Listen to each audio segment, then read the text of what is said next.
Before we begin, this video contains spoilers for Ddlc Literature Club. It also references some disturbing content.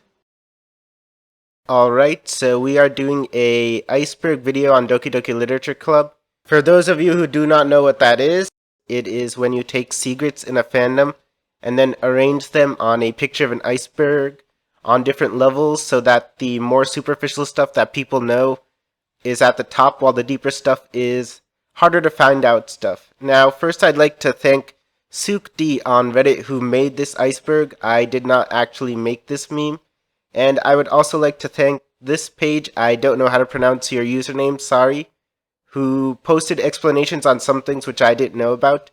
So anyway, let's get into it. We'll start at the top and we will move from left to right.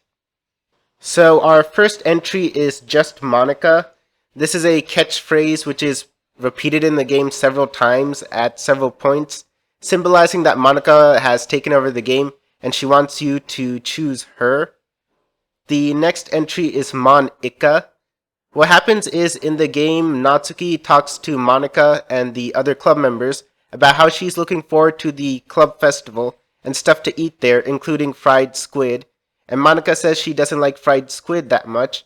And to that, Natsuki says that she's quite surprised she thought Monica would like fried squid because it's right there in her name, Mon Ika. This is a pun, and Ikayaki means fried squid in Japanese, so that's where the pun comes from. Now, there's another layer to this joke, in that Monica complains though that this joke makes no sense in translation, and that's basically because most visual novels are originally in Japanese and they're translated into English, but the deeper joke here is though that Ddlc Literature Club is originally a visual novel made in English, so there's no reason for there to be that kind of a joke anyway. So it's kind of a little bit of meta commentary which DDLC is, known for anyway. Okay, the next entry is the DDLC Artbook. The Artbook is something you can get if you purchase the DDLC fan pack when you originally download the game. It does cost money, but there are some cool things inside, including behind the scenes stuff. Now moving on to poems. I'm not entirely sure if they are referring to the actual poems in the game, which do feature some foreshadowing as to what's about to happen, or if they're referring to the secret poems. Actually, if you look deeper, there is another entry called Special Poems, so this probably just refers to the normal poems in the game, but yeah, they also do have quite a bit of foreshadowing and deeper meaning to them. Now, moving on to the next item, DDLC, the official trailer. I'm guessing most of you didn't actually see the trailer like me, because I heard about DDLC from other media, but you might want to check it out. It starts off with a warning saying it's not for, people who are easily disturbed. The warning is the only hint that it's a horror game because the rest of the trailer is pretty cutesy. So there is quite a lot of foreshadowing in the game, including Monica's infamous line saying you left Sayori hanging, but Natsuki also foreshadows her issues with her father in Act 1.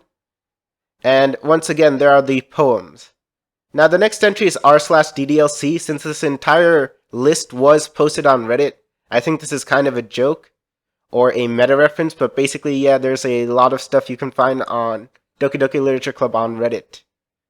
Now, moving on to the next entry, which is secret endings. There are 2 secret endings you can get in the game. To get the first so-called secret ending, you have to click OK when the game says you're going to be exposed to disturbing content, and then delete Monica's character file. When you start the game, Sayori appears confused, and then she hangs herself, and this image appears. The implication here is since you deleted Monica, Sayori became the president, and then she gained sentience just like Monica, but she wasn't able to handle it. The other secret ending requires multiple save files. You have to get all of the girls' cutscenes, Sayori's, Yuri's, and Natsuki's, and you have to do that before you get to the end of Act 1 in any of them. If you do so, the ending is slightly better, which is why this is called the good ending. Sayori is a lot more calmer, and Monica doesn't delete the ending cutscenes as the credits roll, but she still sings her song. You also see this letter from Dan Salvato. The next item on our list is the modding community. DDLC has a very active modding community with lots of great mods such as Monica After Story, and honestly, whichever of the girls is your favorite, there's probably a mod out there which caters to you and whatever you're looking for in a game. Some of the mods are way longer than the actual game themselves, so they are definitely worth checking out. The next item is @LilMonix3, which is Monica's Twitter handle. Monica has an official Twitter account which is managed by Team Salvator, and there are some interesting artworks and posts posted on there which you can go check out. The next entry is Monica's appearance, which signifies though that Monica looks slightly different from the other girls, and this is supposed to foreshadow the fact that she's different from the others. First of all, she wears black stockings rather than the white stockings the other girls wear, and her stockings go all the way up to her thighs, while with the other girls, their stockings stop below their knees. Also, Monica's posture in the game is quite different from the other girls. She is almost always facing directly towards you, compared to the other girls who are facing slightly sideways. Also, on the title screen, she seems to be extending her hand outside of the screen to you, signifying though that she is aware though that the world is a game and she's trying to catch your attention as in the player and not the main characters. The last entry on this superficial level is Act 3 dialogue. Once you sit with Monica in the space room, she starts talking about herself and various other things, and there are some neat Easter eggs in there which I will touch on later. But she does also talk about herself, how she's a vegetarian, how she would like to try coffee one day. And since we don't get to spend much time with Monica in the original game before that, it's actually quite nice to get to know her a little. So with that done, let's move on to the next level of the iceberg, and the first entry is Portrait of Libitina. Now, I'm going to sidetrack a little here, because there are several entries which are interconnected with Portrait of Libitina. So I'm going to be explaining several of them at once, and this is going to take a bit of time. So to start this all off, basically Ddlc Literature Club is not a final game. It is in a way supposed to be a trailer for another game that Team Salvator is developing, which we have theorized is called Portrait of Libitina, for certain reasons which I will explain. When you read the book Portrait of Markov with Yuri, and the two of you are discussing it, the main character makes an observation that the girl within the novel seems to remind him of Yuri a bit, and Yuri seems to be flustered by this response. And also, in Monica's dialogue in Act 3, she mentions Yuri's book, but then says it's not important, but that does imply though that there is something important in it. Otherwise, why would she mention it in the first place? Now, if you've played the game, there is a folder with character files for each of the girls, and each of the character files has something special which can be decoded from it. First off, let's start with Monica's character file. You can use it to lead you to this block of text, which is in the character file, where she talks about there being other worlds and saying this is not the only world where she existed. And she also mentions the third eye, which is mentioned within the Portrait of Markov, which I've mentioned earlier as being important. And she says it's time to be a hero, and she mentions the year 2018. Now you can take Sayori's file and it will lead you to a website called projectlibitina.com, and it is basically a medical report of someone by the name of Libitina. So this website was obviously created to promote their new game, which is hypothesized to be called Portrait of Libitina. Natsuki's file will lead you eventually to this image of a character we haven't seen before, but it has been theorized though that this might be Libitina. And Yuri's character file leads to a creepypasta which really doesn't seem to have anything to do with the other files. So it's been hypothesized though that maybe because of this, Yuri might be the villain of the next game. Now let me try to bring it all together and tell you why that seems to make sense. Yuri's book, The Portrait of Markov, involved a camp where people were being tested on for psychic powers and whatnot. And the entry on Project Libitina seems to be an assessment of a girl and some sort of special powers. So it's assumed, though, that maybe breaking out of this camp is going to be the plot of the next game, and whatever Yuri described in the book was true. Now, I should point out, though, that the year 2018 mentioned when you decode Monika's character file, well, many of us thought, though, that that meant that we would get new news on this new game in 2018, but as of yet, it is currently 2021, and no new information regarding this game has been released, though Dan Salvato has tweeted, though, that new information regarding this game will be released this year, so all we can do is basically wait. Now, I should point out, though, that I covered this topic pretty briefly, and MattPatt did an entire video on this, so I'm going to put a link to his videos in case you want the full story, but that's basically the short version of everything. The next entry is special poems. There are a total of 12 special poems, and whenever you start the game, 3 are chosen at random to be shown to you. Now, I am going to talk about some of them later on, but let's talk about this one first. It's completely blacked out, but you can change its brightness, and once you do, it mentions 2 characters, namely Elisa and Renier, who are never mentioned anywhere else in the game, so it's theorized, though, that those 2 will be characters in the new game that Dan Salvato is making. Now, the next entry is related to Easter eggs in the files, and I've already talked about them, but once again, I'd like to point out that Yuri's character file seems to lead to a creepypasta, which seems to have nothing to do with the other character files, and it's because of this, though, that since she's kind of different, in the same way, though, that Monika is kind of different in this game, I think that maybe Yuri might be the villain of the next game. But again, that's just a theory. The next entry is the Reddit AMA.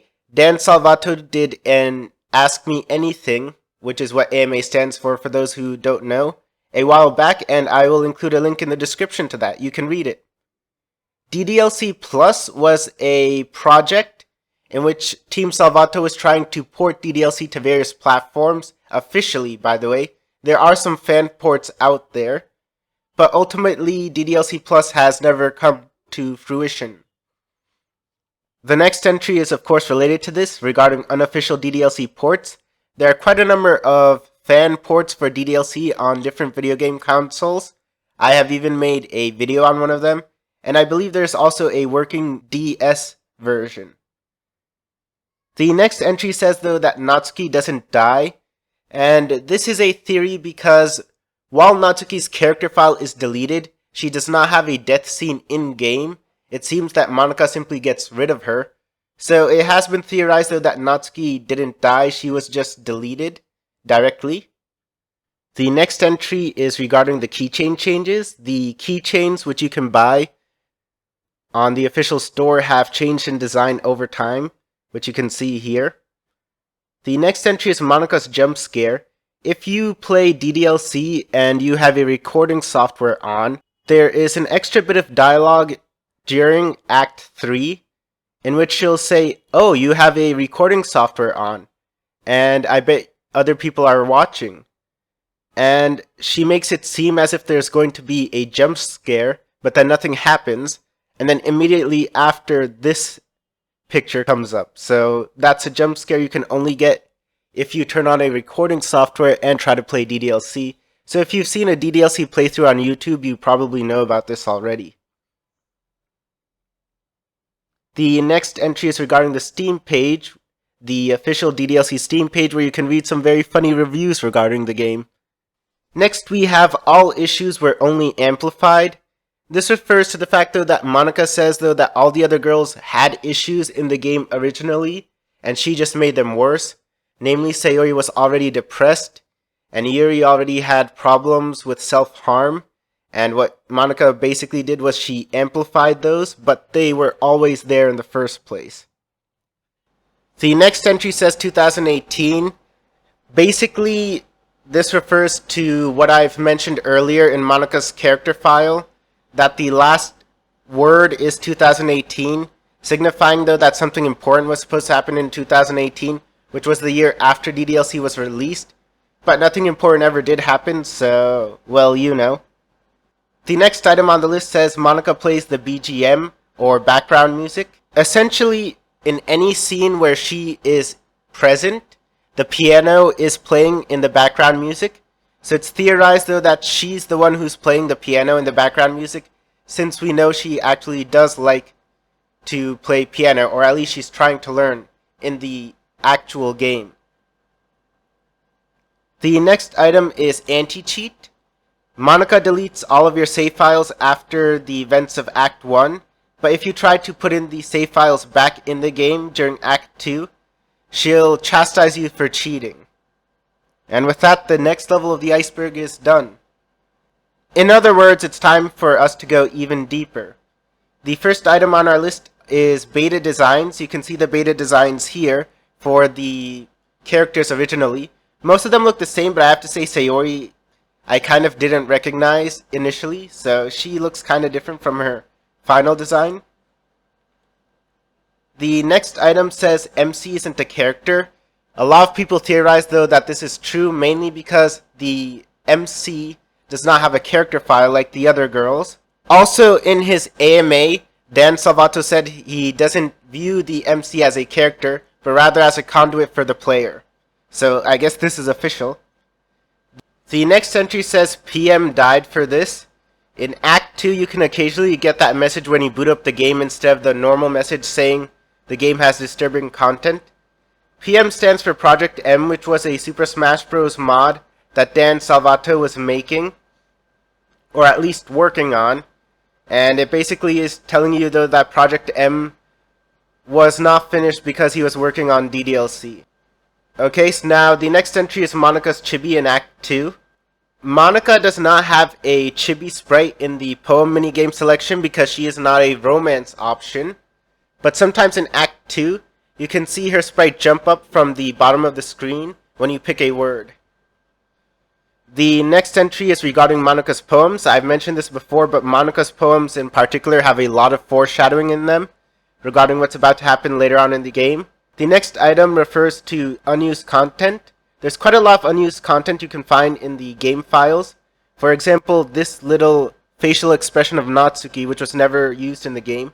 And this background of a house which, well, we have no idea whose house this is supposed to be. Some people have theorized it might be Monika's, but we will never know for sure. The next item on the list is Monika's Portrait of Markov dialogue. She mentions the book and then says it isn't important like I've mentioned before. But this does imply, though, that it is special in some way. But then again, we've never received confirmation on any of this. And the next entry then is retrieving Monika in Act 4. You can try to put her character file back in Act 4, but then she will complain and tell you to stop playing with her heart, and she will not come back. The next entry, Sounds of Tearing Flesh, refers to a random event which can happen in Act 2 when the screen goes red. The audio is muffled, and there are sounds of what seem like tearing flesh, which is quite disturbing. The next entry is The Screaming Void. This is what Monika refers to in Act 3 if you turn off the game. She complains it's almost like dying, and it's very unpleasant. And she suggests, though, that you try to not turn off the game, but of course you'll have to. Alright, the next entry is Monika's Twitter is canon. That's pretty self-explanatory. Since it is managed by Team Salvato, everything on there is canon. The next entry, BBC Suicides, refers to an article written by the British Broadcasting Corporation in which they talked about an actual suicide which some people said was linked to Doki Doki Literature Club, though this was never proven, and you can see the article here. The next entry says, what did Yuri say to Natsuki? This refers to a scene in Act 2 in which you step out of the club room and Yuri and Natsuki seem to argue, and then Natsuki runs out of the club room. And it's never mentioned what Yuri said to Natsuki, but she seemed quite upset at it. I mean, Natsuki leaves the room crying, so Yuri must have said or done something really mean, but Monika causes her to forget about it the next day, so I guess we'll never know. The next item is the Ghost menu, which is something you can get while starting up the game in Act 2, which shows this instead of the normal menu. The next entry is Sayori in Act 2. Sayori makes a couple of appearances in Act 2, some of them are glitches, and also initially, when you start the game, Sayori appears but she's glitched out. The next entry, Comments on Anime Culture, is dialogue by Monika in which she calls out how anime has unrealistic depictions of women. And again, this is more of the meta commentary that DDLC is known for. And Dan said it was his way of calling out anime fans. The next entry is Randomized Glitches. There are lots of glitches in Act 2, and I'll provide a link to all of them in the description. The next entry is Monika's Super Smash Bros. Dialogue. Even Monika mentions Super Smash Bros. And then she says she's not really certain why she said that. But again, this is a reference to Dan Salvator working on a Super Smash Bros. Mod. The next entry, Monika Likes Vor, is a joke entry in which Monika in Act 3 says she could just eat you up. So yeah, that's just a joke. The next entry, which says K-On! Inspiration. This refers to the fact, though, that Dan Salvato has said, though, that Sayori is based off of Yui from the anime K-On! I've never seen K-On!, so I really can't comment on that, but that is a thing. The next entry says the deaths were accidents. This refers to the fact, though, that Monika just wanted you to hate the other girls and to make them unlikable, and she never really intended for them to die, but she didn't really show that much remorse, really, once that happened, or basically any remorse, so that's kind of a moot point, I think. The next entry, which says Monika cut herself, refers to this poem. I've already talked about the special poems earlier, but yeah, Monika basically cut herself, and this is a poem in which someone confesses to having cutting themselves the first time and saying it was exhilarating. Some people think the poem was actually written by Yuri, but the blacked out portion, it says Yuri, so this is in reference to Yuri. In other words, Monika knew that Yuri was harming herself, so she tried to try it as well. Next entry is on Yuri's Act 2 poems. Yuri's Act 2 poems have quite a bit of interesting things, including mentions of the third eye, and there's also this poem which I can't seem to make sense of and no one else can either. And also, of course, her references to harming herself.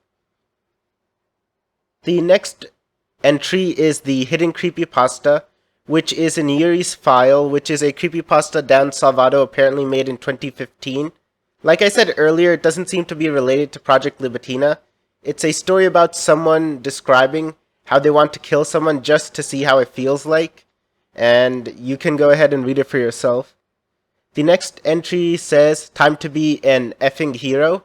This is the last line. If you take Monika's character file and then extract information from it just before the year 2018, that's a line which appears. So it appears to be a call to action to you for the other game which Team Salvato is making, in which it appears Monika will be the protagonist and you'll be helping her, well, do whatever. I'm guessing save the other girls, or whatever. We don't really know the plot of the next game. The next entry says the posters are connected. This refers to these posters which can be found on the merch store. As you can see, there are red strings tying around all of the girls except for Yuri. As a matter of fact, the strings seem to be coming from Yuri. So this has been theorized to symbolize the fact that Yuri has trapped the other girls in this other game, again sort of pointing to the fact, though, that Yuri will be the villain of the next game. Next entry says Monika is bi. This mainly refers to the fact, though, that Monika says she doesn't know whether you, the player, is a boy or a girl, but she says she doesn't care and she wants to be with you. So yeah, that's canon. The next entry says all dokis are just as real as Monika. When you get rid of Monika, Sayori becomes the president and she becomes self-aware. So it appears that whoever is the president is self-aware automatically in the game. Therefore, technically speaking, all of the girls could be self-aware, just like Monica. If Monica and then Sayori were removed, then, well, Yuri would become president and she would be self-aware. So theoretically, at least all of them are self-aware. Dan Salvator has also confirmed this fact, and he said, though, that Monica was actually the girl who would have lasted the longest, knowing the reality of the game. Before breaking, basically. Next entry asked, what is outside the space classroom? Well, outside the space classroom, there's this weird... It looks like it's space, I would guess, or a void, but no one knows for sure. The next entry says the .chr files, but I've already talked about them earlier, so there's no need to repeat that. And with that done, let's go to the next level of the iceberg. The first entry says, though, that Monica has casual clothes, which if you've played the game you know is false. But lots of fan projects have made casual clothes for her, so yeah, she does sort of have casual clothes, but not officially. The next entry says Sayori's death was planned from the beginning of development. So whether or not Dan wanted to kill off Yuri towards the end or not is up for debate, but he did plan to have Sayori die to sort of simulate a sense of helplessness and to show, though, that sometimes there's nothing you can do. The next entry says Yuri Is Libitina. Since Yuri is compared to the girl within the book of the Portrait of Markov, and the other evidence such as the poster which I've gone over, it does seem likely that she is the girl which is talked about in the game, or at least in the future game, but we can never know for sure. The next entry is the Portrait of Markov, which I have gone over already. It's a book in the game. In case you've forgotten the plot, it's mainly about a girl who discovers people from a camp where they are essentially trying to experiment on people to develop their psychic powers or something along those lines. And so yeah, it does seem to be important, especially since Monica mentions it earlier, as I've already said. The next entry says Monica is the hero of Project Libitina. Since you can find this text file in Monica's character file data, and it says, though, that she wants to save the others, it does seem possible, though, that she might be the main character of Project Libitina. Next entry says, hidden Renpi features. If you don't know, Renpi is the engine used to make a lot of visual novels, and it is the engine used to make Doki Doki Literature Club. When Dan Salvator was making the game, he wanted to put in some features such as disabling the skip function in certain areas, and to do so he had to find some old Renpi features which weren't in the current engine. So that's a little bit of an Easter egg regarding the development of the game. Next entry says, Yuri mentioned Stephen King in earlier builds.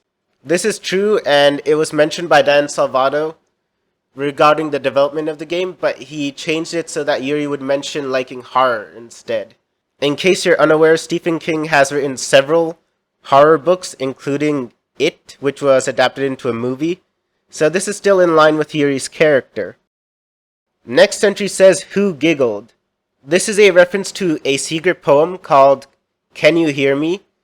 After which you can hear a giggle in the game, but it is unknown who the person is who giggled, and no one really seems to know who it is, so no theories there. The next entry says Monica isn't the only one with a voice. This refers to the fact, though, that while Monica does speak towards the end of the game, you can still hear odd breathing sounds whenever Yuri is there in Act 2 occasionally. So there might be some voice samples for Yuri. Also, we don't know who giggled in the earlier entry, so there might be other characters with a voice in the game. Next entry says why Monica would love you in real life. In his AMA, Dan Salvator said, though, that Monica would love you in real life if you love yourself. So you can check that out. Next entry says Monica's eyes represent envy. This refers to the fact, though, that green is often considered to be the color of envy. And as a matter of fact, the expression green-eyed monster refers to an envious person.